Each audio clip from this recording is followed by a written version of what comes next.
Hola amigos de GeoVirtual2.cl. Aquí vamos a hacer un listado donde el desierto realmente es desierto, donde casi ya parece a Marte. Hoy vamos a ver ningún árbol, ningún pasto, ninguna cosa verde, nada. Lo único verde que vamos a ver capaz es un mineral. Hoy día los 10 lugares más que son desierto.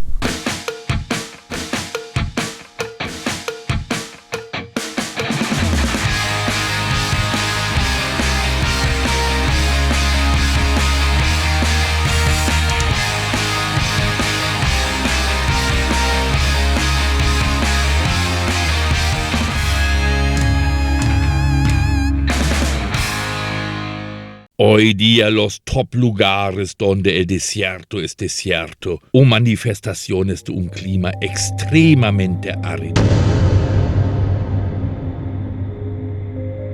Todos quienes conocen el Atacama o viven aquí o en otros desiertos del mundo saben que el desierto es algo singular. Tiene una fisonomía propia, una morfología característica que lo distingue claramente de otros paisajes. Un desierto no es simplemente un territorio sin vegetación, es el resultado de un desarrollo geográfico y climático particular. Si elimináramos todos los árboles del sur de Chile o de Alemania, no obtendríamos un paisaje desértico equivalente. La desertificación, en cambio, es un proceso prolongado y complejo y con dinámicas muy específicas.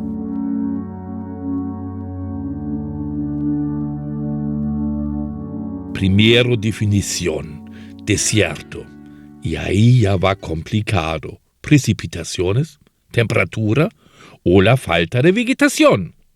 Mejor vamos a comenzar con las palabras más descriptivas. Árido.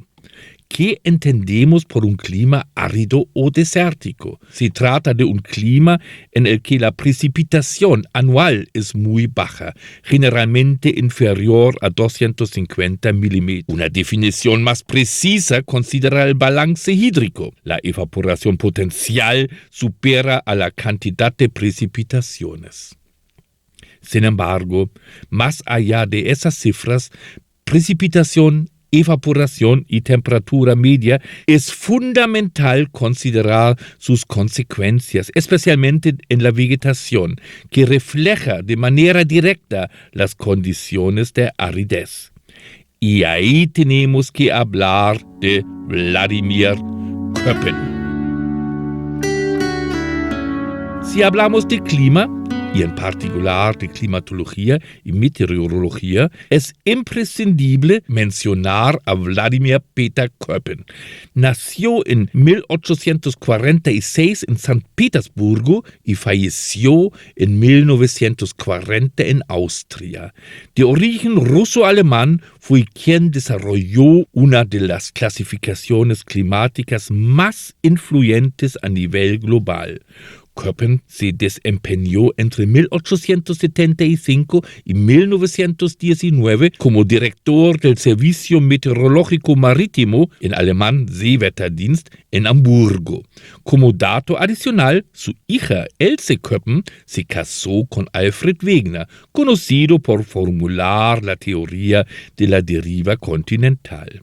En este contexto, Köppen desarrolló una fórmula para caracterizar las zonas climáticas del mundo. Los factores de esa clasificación se basan en la temperatura media y precipitaciones anual, vinculándolas con la vegetación. Con algunas modificaciones, su sistema de zonificación climática sigue vigente hasta la actualidad. Entonces, un desierto puede definirse como un paisaje bioclimático o bioma en el que la precipitación anual es inferior a 250 milímetros o bien donde las precipitaciones son menores que la evaporación. Como consecuencia se observa una vegetación muy escasa o prácticamente ausente. Tradicionalmente se distinguen dos tipos de desierto, el desierto frío y el desierto cálido. Sin embargo, esta clasificación introduce ciertas dificultades. Es evidente que la Antártida corresponde a un desierto frío y el Sahara a un desierto cálido.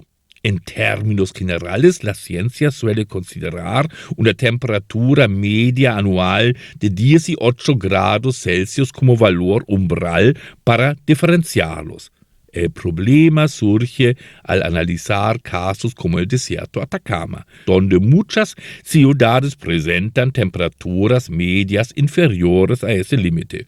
Copiapó, por ejemplo, alcanza unos 17 grados Celsius, El Salvador cerca de 16 grados Celsius y Calama alrededor de 14,5 grados Celsius. En la actualidad, sin embargo, se utiliza con mayor precisión el término desierto de altura para describir las zonas altas de Atacama, una denominación más adecuada que sustituye en este contexto la idea del desierto frío. Entonces vamos a ver algunos paisajes bioclimáticos típicos del desierto.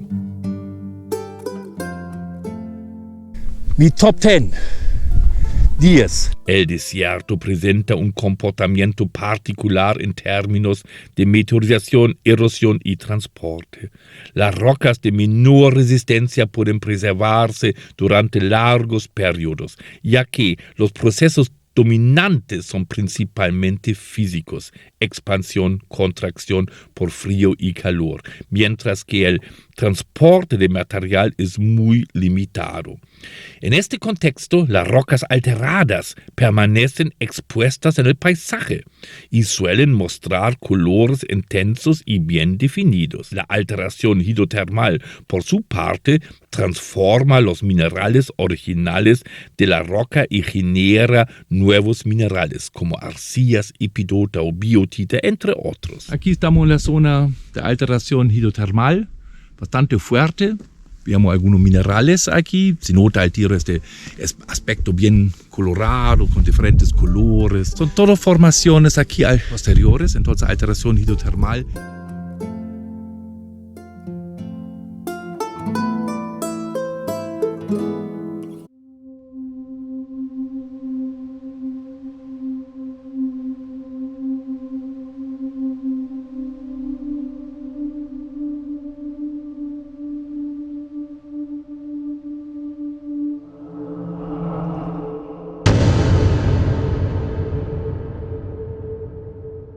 Número 9. La quebrada. Yo forma espontánea me salí del camino porque ahí estamos llegando a una de las pocas quebradas que existen aquí, la quebrada Carrizalillo, que llega de la precordillera y claro, llega hacia más abajo, hacia las bombas llega, donde la mina Carrizalillo y bueno, Pan de Azúcar, ahí también sigue. Y realmente esta quebrada tiene tan poco eventos meteorológicos que realmente en partes ya no funciona. En el sector bomba se pierde ahí, hasta la tectónica capaz está ya más rápido y eso sí es un fenómeno aquí en el desierto de Atacama, bien profundo, bien parejito abajo, ¿no? Entonces significa esta quebrada tiene un fondo plano, ¿no? Entonces decir así, tiene mucha deposición, entonces son eventos esporádicos, ¿no? Y al fondo vemos la cordillera con todos sus cerros aquí en el norte de la región de Atacama, ya casi entrando a la región Antofagasta. Para quienes viven en Atacama, una quebrada puede parecer algo cotidiano, casi trivial. Sin embargo, esa percepción es engañosa. Las vistas desde el borde de una quebrada como aquí en Carrizalillo son espectaculares. Si existiera vegetación abundante, se trataría de un valle similar a muchos otros. Pero en ausencia de vegetación, el paisaje adquiere un carácter único con una estética propia. Desde el punto de vista geomorfológico, una quebrada es un valle sin curso de agua permanente. Esto plantea una pregunta evidente: ¿cómo se originó? si hoy no hay agua suficiente para explicar su erosión. La respuesta está en el pasado climático. Las quebradas remiten a periodos en los que el desierto presentaba condiciones más húmedas, con mayores tasas de precipitación y una disponibilidad de agua superficial significativamente superior a la actual.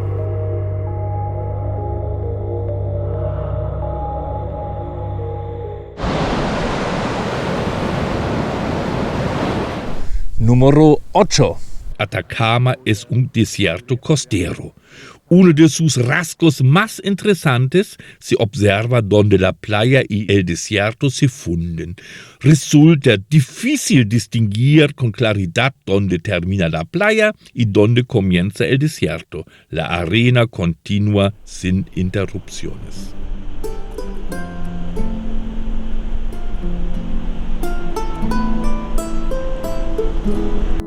Número 7. Los cerros rojizos. En sectores como La Guardia y en muchos otros se aprecia con claridad el efecto estético de la ausencia de vegetación. Los colores de las rocas se muestran en toda su intensidad, sin interferencias.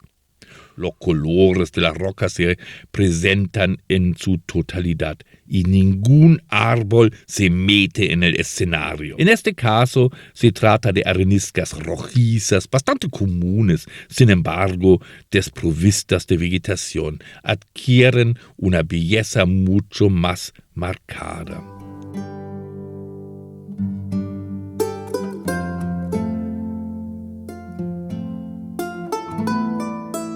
Aquí, capaz en uno de los sectores más bonitos, aquí donde el camino se bifurca.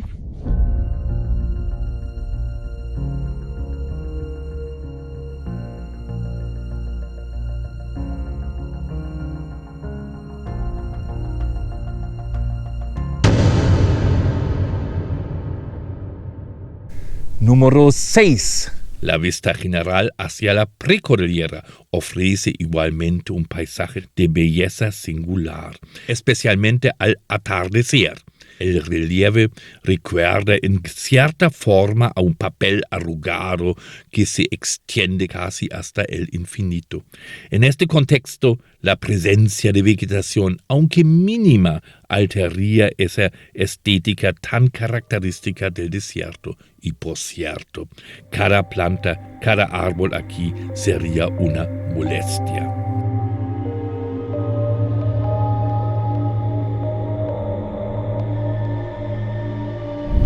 La vista del camino, bajando del las guías a Inca de Oro, una vista pero preciosa de los cerros de la precordillera acá.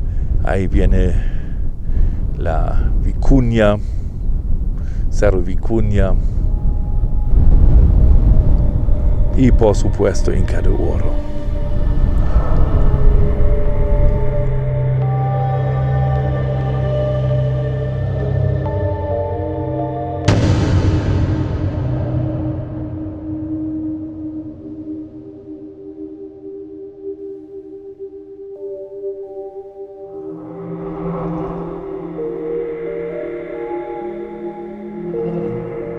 Número 5.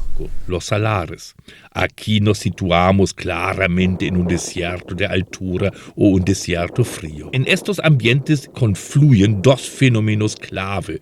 Por un lado, la extrema aridez, donde la precipitación es menor que la evaporación. Por otro, la presencia de cuencas endoreicas, es decir, sistemas cerrados sin salida al mar. En estas cuencas el agua solo puede desaparecer mediante la evaporación, lo que a lo largo del tiempo ha generado y sigue generando enormes acumulaciones de sales.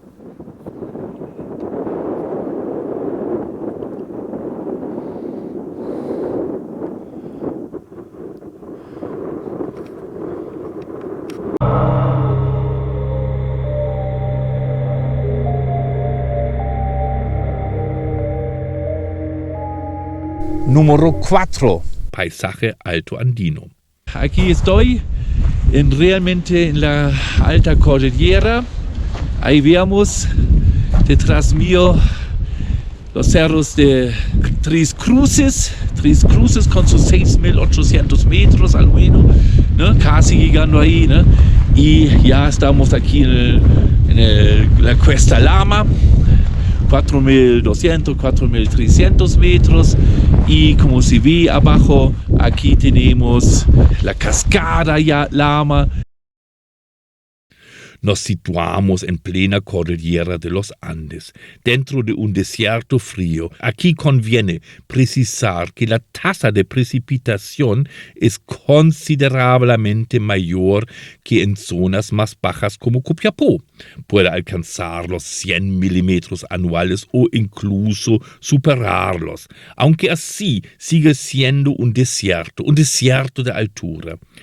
Este entorno presenta además características particulares, como la presencia de volcanes, algunos de ellos activos. A esto se suma otro factor relevante. A unos 4.500 metros de altitud, la baja disponibilidad de oxígeno se convierte en un elemento determinante.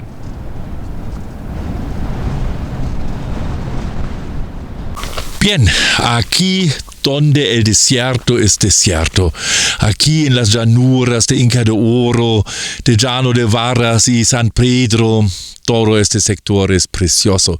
No que son solamente llanuras, estas llanuras tienen una estética, tienen algo bien especial, es impresionante, hay que disfrutar este tipo de paisaje. Ahí tenemos uno de mis favoritos aquí, donde realmente el desierto es desierto.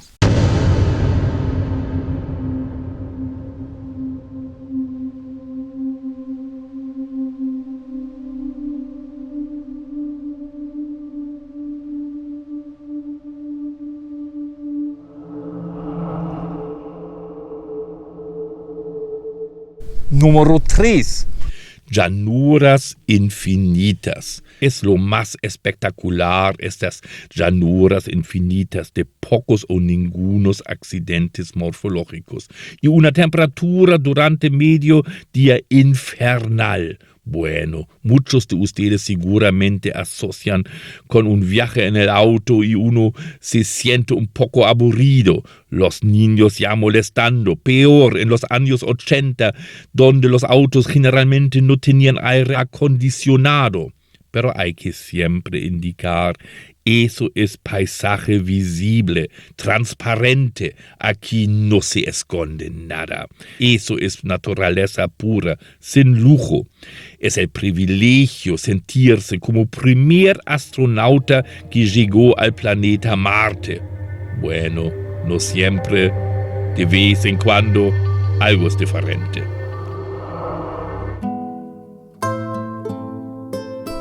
Número 2. Desierto florido.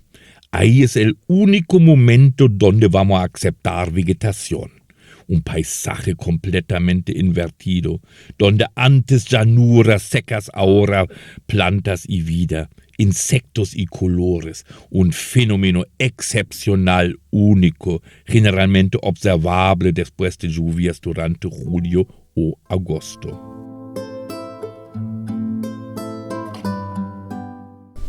Y número 1. El ranking es subjetivo. Al final todos podrían ser número 1, pero yo seleccioné mi número 1 como un niño de 10 años en Alemania. Uno conoce desiertos de la televisión, bueno, en mi época en blanco y negro, o de libros o revistas, y así también el desierto de Atacama. Y el desierto para mí eran las dunas. Simplemente no sé por qué se asocia la duna con desiertos. Bueno, las dunas son espectacular. Por cierto, son un sistema geológico eólico bien particular. Tienen algo mítico, algo diferente de un paisaje normal de la tierra. Si uno está en medio de las dunas, hay un silencio bien especial. Solamente se escucha el viento y el movimiento de la arena. Además, se puede observar con sus propios ojos la dinámica del transporte eólico, la dinámica de una duna. Bueno, si uno llega a la casa o ya está en el auto, uno también entiende que el transporte eólico puede ser molesto. No hay ninguna parte del cuerpo sin arena. Bien, amigos de GeoVirtual 2.cl, eso era para hoy. Ojalá hoy día se aumentaron considerablemente la cantidad de los amigos del desierto. Ojalá nos vemos en la próxima semana. Chao.